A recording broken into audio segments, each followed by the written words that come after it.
Hi, and welcome to She Is Podcast, More Than Existing. This is the journey of the everyday woman. My name is Corrie Thorne. I am the spiritual and emotional consultant, the spiritual teacher. And so this podcast was created from the place of just knowing that I had a part of my own identity and my own self besides the work that I do as a psychic medium, as a healer, as all of those things, that there is a woman behind it all. And even so much as the woman who really has learned to um, put her life into perspective, the human that we are, the everyday human, means that I'm allowed to have my crazy moments and I'm allowed to have my fall from grace moments or my not so defining moments of emotions and owning that I am real. And this podcast was created from that intention to share my real stories, share my, not that I'm not real and everything else that I do, but just to be Corey. I don't have to channel in here. I don't have to become anything for anybody. I don't need to give any great messages. I just need to give me and give myself, like, to give, not to give away myself, but to give of myself, to give myself a an opportunity to even sometimes hear my own self speak as I can hear myself in my ears in these headphones that I wear that you don't see. um but there's a whole pile of journals that I have written. I have three journals. I have the ones that are the story of Corey. I have the ones that are the creation of the books, of the channeled messages, of my more than existing programs, of anything else that goes out there. But I also have a X-nay book, a book where I kind of write down everything that just, you want to vent out, you want to tell everybody, you want to just say this comment that you just in the moment hurt or whatever it may be, or this, that impulsiveness. And then I X-nay that. I put a big X through it. And that's my kind of burn it book. That's the book that means nothing. Really. It's just energy. And it's just a place to vent. It's a venting book. There you go. It's a venting book. It's okay to have a venting journal, just so you know. And those journals are not ones that you want to really, I would say that's not something I want to reflect back up on. That's a release and let go. This this podcast is basically out of my personal journal. This is out of my personal journal of what it means, what it means for me, and sometimes it don't make sense, and sometimes once I can hear it, I can put it into perspective, but I know the story behind it makes sense to the degree of what I do. My book is called More Than Existing. My school, that is a huge part of the world that I exist within and that does not exist by me only. That is called More Than Existing, Academy of Higher Consciousness, just getting used to the new change. So if you have been into the school before previously, then you would have known that it was called Corey School of Magic prior to this. But this is the new evolved, growing up versions of myself that is coming forth. And I really felt the need that I didn't really need my name on everything. I really didn't. I kind of get tired of my own name sometimes. But this is the podcast today that takes a deeper look into how I shifted and lost so much of my femininity, or stepped so much into my masculine. So um, what happens to us when we go through a an experience when we're children? So through the eyes of a child or a younger youth, not through the eyes of who I am today. Because if I look back at it today, and the more mature me, the more grown up me, I see the story of my existence through childhood and younger adult and teenage years a whole lot different than I was at the time. But when these traumatic or these life altering changes in our lives start, it usually starts at a pivotal point in our lives when we start to tell ourselves the stories that we create into realities. And it is usually for either protection, defiance, survival, anything that is in the psyche that takes us to dipping into the psyche of us and exploring how our identity is created, which is what we do in More Than Existing. So what I found in my journal and what I was writing through was was where did I lose myself? Where did I become where did I become more masculine? And I don't mean in identifying yourself, whether you identify female, male, like that's not what this is. We all, no matter how you identify, we all have a feminine and a masculine energy within us. And then we have the center ground. I call it the centrifuge. We have that centrifuge that is the God will, whatever God means to you. It is the depth of the higher consciousness, the heart center, that parts of us that kind of don't choose sides. And I teach a lot about that, not choosing sides. I actually have in my seven weeks of prayer that's coming out next weekend. That's week 2 is actually faith, and how faith is not about sides. Faith is about having the courage to say, I can stay here in the middle. And so, and so what I was writing and what I was looking at within my own story, within my own existence, was the fact that I found myself exploring deeper of when did I become such a strong masculine. I'm born, I guess for many of us, especially us born with a masculine trait in our astrology charts, like I'm an Aries, so I am kind of more ruled by that masculine energy per se. But my identity, and when I look at pictures, I'm fairly feminine, and I represent myself very, very feminine in my clothing, in my style, in like, and I mean what I mean by that is softer.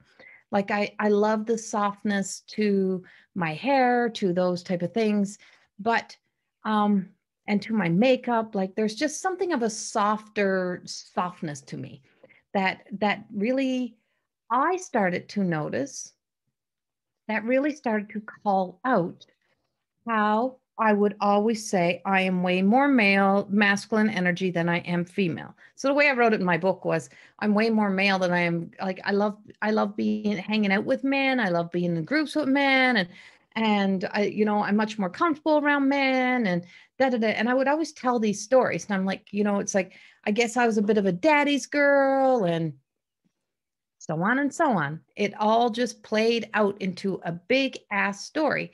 And through that, I kept asking myself, but Corrie, where, and how did this become the story that you created into a reality, that you believe this to be your truth? Because I'm really good at saying, I don't believe this is my whole truth. There's parts of this that works, but there's parts of this that has caused me a lot of issues, like in relationships. So as I got deeper and deeper into this, and of course, taking more trauma training, more emotional abuse, like all of those trainings, reading through, and I don't even know the author. I'm sorry. I'm sorry to the author, but it's a book about emotionally immature parents, emotional immature parenting. And the book, and as soon as I said I found the book, my mother says, "That's me." and we both laugh at it. But ultimately, when your parents are anywhere from 16, 15, 16, 17, even 20, 21, giving birth to their children, chances are they're not going to have the maturity of a 50, 60-year-old. And if they didn't have good parenting growing up, chances are they're not going to know how to be a parent. That's just a throw in here, just so that we know, get clear on this. This is not go pick on your parents for where you are. This is a part of our healing journey. And if you want more of that, you have to come into More Than Existing program. That's life-changing. Trust me, I teach it, I create it, I teach it, and I listen to it. I'm in it all the time. I'm always through that process. But that feminine energy that came up for me and where that has taken me on my journey was to really look at When I was young, when I was younger in my youth years, when I feel, when I, when I look back and I think the little girl in me really needed her mother more than her mother thought she needed her. And you've heard me mention this in the podcast, in another podcast, but in that, I, you find yourself at points in your life at these young years where you turn to somebody else. And some people turn to other people outside themselves. Like they'll turn on one parent and go to another parent, and they'll make one parent the enemy. And that happens. Other times we are so um kind of that sense we're told we don't need anybody so many times. You don't really need anybody. You don't need us. You don't need me. You're fine. You don't need any, you don't need the same care as somebody else needs. So what happens is that you flip sides. You change sides. So you go from that soft. So I went from I'm a this is how I'm feeling this as I'm reading through these writings was that I I think I was a very, gentle, that weird little, very sensitive little being, not really meant for this earth, not at all. Too gentle for this world. I feel like I was like too, could feel everything, could see everything, could hear everything. I had all of this when I was a child, had movies in my eyes. Um, the weird one could, hard to understand that, but very caring and very compassionate, stubborn, definitely those things. Now, don't get me wrong, I wasn't a little darling all the time, I'm sure, but being told that over and over and over again that you didn't need anybody to a child that's only hearing the words, and also feeling the sense of being somewhat neglected. And I'm going to use that term really, really loosely here because I wasn't neglected. I grew up in a great home. But a child feeling neglected is different than the story of living a neglected life. And so, and I'm very specific about this now, and I explain my wording so much better than I would have a few years ago. Before, I would have probably fell into my own story of this and stayed in there. But I lived with that, and I lived with those stories, and I told myself those truths for a long time, that I was this number two child. And yes, to a certain degree, I was the number two child. And, and I am the youngest, I am the baby. There's only two of us.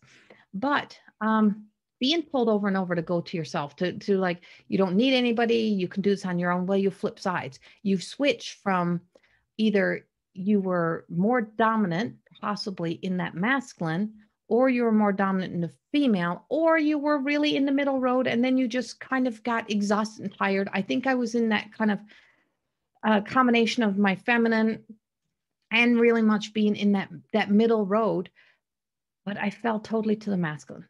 I needed something to, I feel like I probably needed something to protect me, or I needed to become the protector of myself. I need to be the protector of my own energy. I need to understand myself more. I needed that sense of stability somehow within my life, that sense of not knowing each day how unpredictable life was going to be. But within me, I could predict that. I could control that. I could be in charge of that. And so I could I could really truly connect to the world in a different way by staying connected into that masculine energy of ours. So that became my dominance. So my world and my life, without my knowing, full knowing, not knowing energy, not, knowing I was different, but not knowing energy, that I became very dominant in my aspects of me, in my identity of me, in my personality of me, of masculine. So it appears to be more in charge and more, looking for that stability, thinking practical with the mind. Um, Now, I also had that feminine energy that was screaming out. So the masculine was running the show, the masculine energy of me. But the feminine became the rebel. And so the feminine energy within me, eventually, as I became a teenager, would become the rebel. And she would be the one that I would mistreat the most. Those feminine aspects of myself is the ones that I would throw out into the middle road and let her get ran over. Simply put. I don't know how else to put that without I do. I got lots of ways that I can put that. She kind of sold herself short. She gave herself too easily to too many people who didn't deserve her. Put it that way. Um, Even so much as the rebel to the cause, to the style of clothing, to what I would wear, to how I would appear, even to my own appearance. And and as I think back now, I think I've even fought this right until recently within me. But that energy, so that energy becomes like that intang that dance that is happening within you. And as I start to mature, and as I start to go through this healing process, and as I start to become awake and aware, using spiritual lingo here, but as I start to find myself returning into looking at myself, I recognized how that over dominant, that overpowering of that masculine energy within me has been such an impact upon my life in relationships, in life, because I really truly, my mother used to say I take things too seriously. And so I think I took too seriously the fact that she used to say, you don't need me. You're so independent. You can do it on your own. That I really truly took that to heart and I turned it fully into I can do this on my own. So that end result of that was that hyper independence, that independence, like I don't need nobody. I can be empowered fully by myself without any drive, without any, and that is not from a place of even your feminine energy. That's like the maxed out of either one or the other. So it can be hysterical, emotional, female energy, or it could be stubborn, shut down mind, or know it all kind of energy of masculine, whatever that may be, and wherever that's coming from. It has an impact on your relationships. It has an impact upon your life. It has an impact upon everything that you step up and out to do within your life. So in relationships, I found myself kind of being so freaking independent that I wouldn't need anything of the partner. So what does that do to the masculine energy of somebody who wants to come into relationship with you and wants to partner with you? Well, it leaves them out in the cold. And eventually they become the enemy. Eventually they stop paying attention to you. Eventually there is nothing that they can do for you. There's no way they can help you. You will not let them help in any way. You do not ask for help. And I don't mean just in romantic relationships. I mean in friendship relationships, in working relationships. And I really had to discover this as a boss. I had to discover this as a mom, that I even found myself leaving out my own daughter. And I would be off traveling around, doing whatever, and not even stopping to really think that I could ask somebody else or that I could include somebody else. I just thought that it was my job to keep providing and keep giving and giving and giving and doing and doing and doing and doing and doing. So I became the provider. I became the provider of everything from making sure there was food in the fridge to making sure there was food on the table to making sure that everything was prepared within the house to making sure there was everything was done, making sure there was, you know, everything was paid, bills were done, this was done, that was done. But I never once stopped and asked anybody that was in relationship with me on what their views were, what they thought, how they felt about something. It was just do, go, go, go, go, go. And that was my life. And so now I look back and I hear people talk about me being, bossy or being always in control, or she's so independent, or she can do it all by herself. And I can hear myself, I could hear myself screaming, saying, that's not true. Look at me. Look at my freaking life. I have given my all. I have given everything. I have, I I'm broken and I was broken and broke. That was my story for a long time. I was broken and broke, and I'm still trying to recover from those things because that energy of that in charge masculine, and then with the rebellious feminine energy that was just trying to fight her way in, really was created an enemy. And I was at war and in a battle my whole life until now, trying to identify with myself, with who I was, with the exhaustion of a life that had been so, I don't even know if it wasn't really even conditioned by anybody but me. It was conditioned by all the things that I had contributed to, all the things that I had done.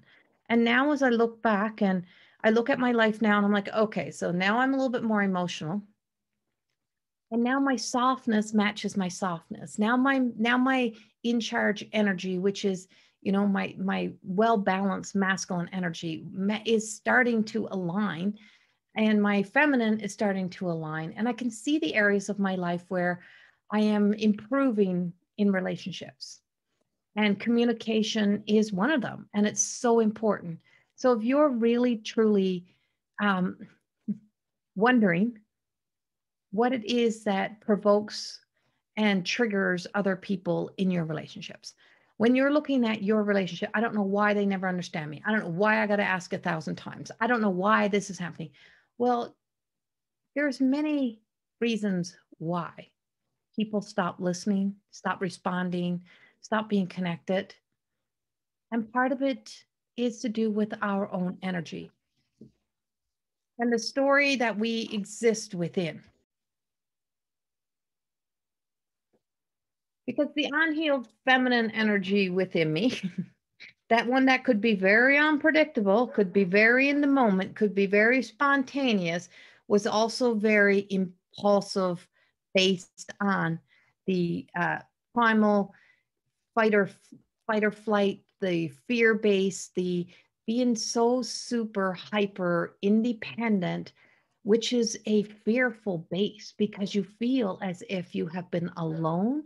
You feel as if you've had to do it on your own. You feel like you could never trust anybody. You feel like if you've trusted anybody, you've been burnt, you've been hurt, you've carried out like all of these scenarios and stories because you've existed within them.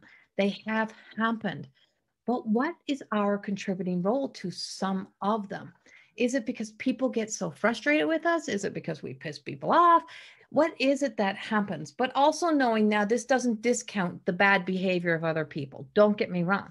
This is about us taking a really good look at where within our own stories, where within our own world, in our own lives, have we been taking sides with our own energy that exists within us, that right brain, left brain scenario thing they talk about, that whole sense of the feminine, the masculine energy.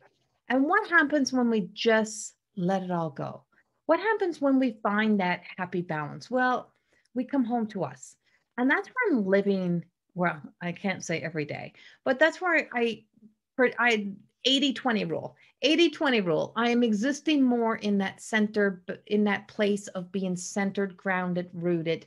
And I notice it, and how I notice it is the difference in my relationships, is how I now reach out, how I now don't spend so much time alone or trying to do everything alone. And just because you're really freaking good at things, don't mean you're supposed to do them all. It's like it's like you get to YouTube, you get to Google, you get to those places, and you're like, oh, well, I can learn to cut hair. I can learn to do this, and I can learn to do that, and I can do that on my own. It's like watching, a man who can't find his keys and will not ask for help. It's the same because we're visually seeing it in the personality and the traits of people, but you don't realize that that is happening within you. It's just, it doesn't appear to look the same because you're not watching it play out the same. but it's the same story, it's the same truth, and it exists within you. So the same thing as I would, get frustrated by a man not asking for something in my relationships and say, why don't you just ask me if I've seen it or if I can, rather than spending a whole hour running around. But in the same breath, why did I not ask for help? Why did I exhaust myself? Why did I make myself so sick? Why did I keep doing that instead of just, doing the simple little thing of saying, hey, I don't suppose anyone's free. I need help. Anyone available to come help me? Anyone available to do that? Or, hey, maybe I can book an appointment and go get something done. But no, that's the areas in our lives where we get so caught up in that independence in those areas of our lives that take us to be in one extreme or the other within our energies. And when we learn that we don't have to do it all by ourselves, even if you're good at it, and there's professionals for things, wow.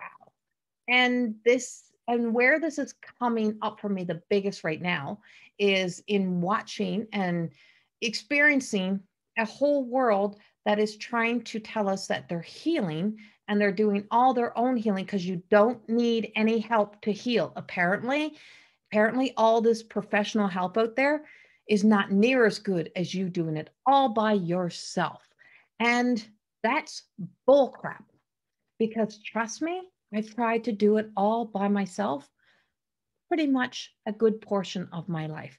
So, what we're doing is that now we have a society where trusting, and not everywhere, but where trust is now gone in trusting anyone who is of a profession that could be of service, because now because now you can Google it, and it's just like Googling all your symptoms. You'll have everything. If you Google it, you'll have everything that's wrong with you.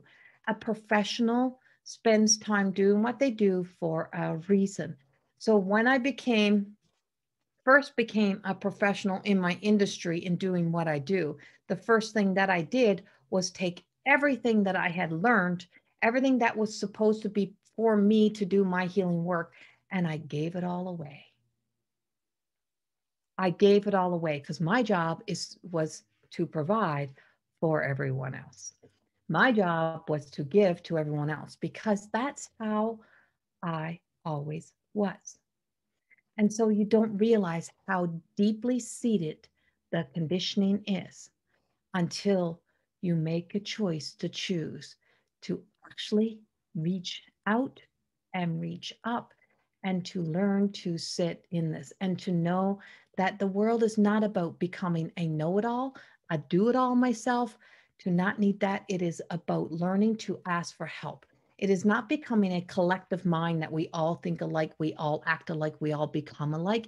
It's about becoming a collective group that can learn that if we all network and work within and work together and we learn to reach out and ask for help instead of making assumptions, assuming, instead of allowing ourselves to stay in a story, instead of believing those realities from 30 years ago as your truth for today, instead of allowing those things to be the priority, you're now coming back into this place of what we call the crossroads, the middle, the heart centered, the God will, God conscious will, whatever you want to call it, source, star, moon, rock, stars, moon, sun, I don't care what you call it. But it's that energy that there is something that is so powerful that exists within us and outside of us, that it is like a magnetic force field that is always trying to pull us home, always trying to bring us home, to get us to sit and to be probably uncomfortable, to sit in that place of having to do the things that are uncomfortable, like reaching out, like saying I'm wrong, like saying I need help, like learning that silence, that quietness, that you don't need any distractions. To be quiet doesn't mean to sit and watch Facebook or to watch any social media, to go to scrolling through TikTok. It means to sit in silence, to sit with self. And if you sit with self and you start to ask yourself some real powerful questions about what role am I playing in the not healthy places in my own life? What roles am I contributing to? What parts of my unhappiness am I a contributing factor to? And once you start to do those things, it's not calling yourself out. It's not to be mean with yourself. It's to be compassionate for where you have been and to recognize when I look all the way back, when I circle this all the way back, I was a little girl that heard that statement over and over. You don't need us, you're independent. And that then, and it's like, if I don't need them and they're my parents and and they're the adults in my life, then where do I go to? Because I'm afraid and I'm scared and I have secrets and not everybody in this world is nice. But you're telling me I don't need you because they didn't know? Well, where did I turn? I turned to the masculine energy within.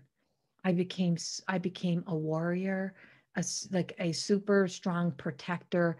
I wore the guarding.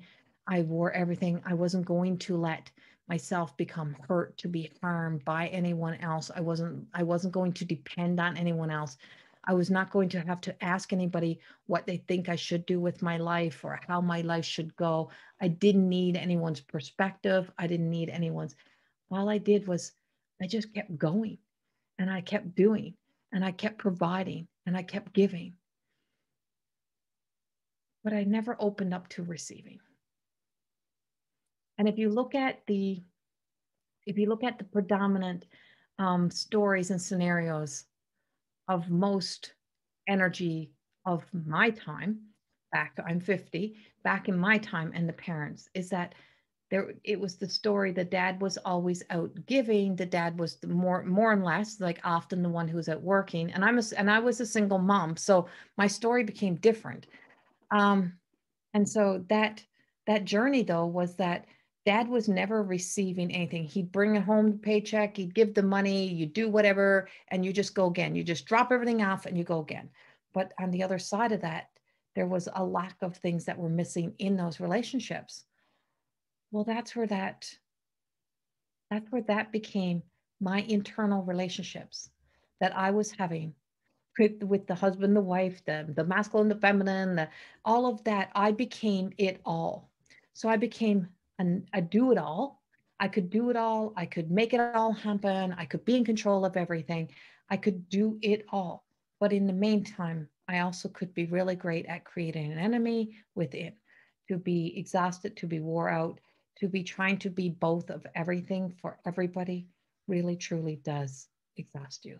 So if you take a good look at where your energy is, where you have been mainly or predominantly existing with in your story, and what you hear yourself, if you start to write out your story, you'll often hear yourself speak about yourself in a way that you can tell if it's more masculine, more feminine, and then starting to know everybody wants to be in that middle place. It's like, oh no, I've always been that middle. But when you start to be really honest with yourself and you really start to look in at your relationships and your relationship with you, chances are we may not have ever had a relationship with the truth of us because it's so far back, it is so far hidden. And now that I am in a relationship with myself, that's truly where the she is, her own creation started to come in. Was I kind of had to say, it to a lot of things. And I just had to step back and allow myself time to start to fall, into myself and fall into my truth. And I stopped giving in a lot of areas and I start receiving. And don't worry, I still give a lot, but I had to stop giving my all to everything, stop trying to do it all. And I had to start accepting accepting that people did care enough to want to be there, to help me, to be with me, to be in relationship with me, and to be present with me. And that I then start to realize I was no longer making people feel uncomfortable in my presence, feeling like they could never do enough for me, feeling like they were just, there when I had a free moment or free time or whatever it may be. But I found myself starting to be more aware of how powerful a blended self is rather than a dominant self. And that was where the change really made a difference for me. And I hope in some way this helps you today. This is a little bit longer. This one is about 40 minutes I so today. So sorry about that, but um I I kind of like try to stay to channeling and try to circle these back, but thank you for being with me, and each and every day remember you are the creation. You are the creator of your creation, and your life, your world is yours to create. But we do not do it alone, and we are never alone. Much love. Have a beautiful week. And I hope to see you all very soon. Hopefully, I'll have another one out probably by the end of this week, because next week I'm taking another leap of faith and moving again. So we'll see you next week or see you at the end of the week. Much love. Bye bye.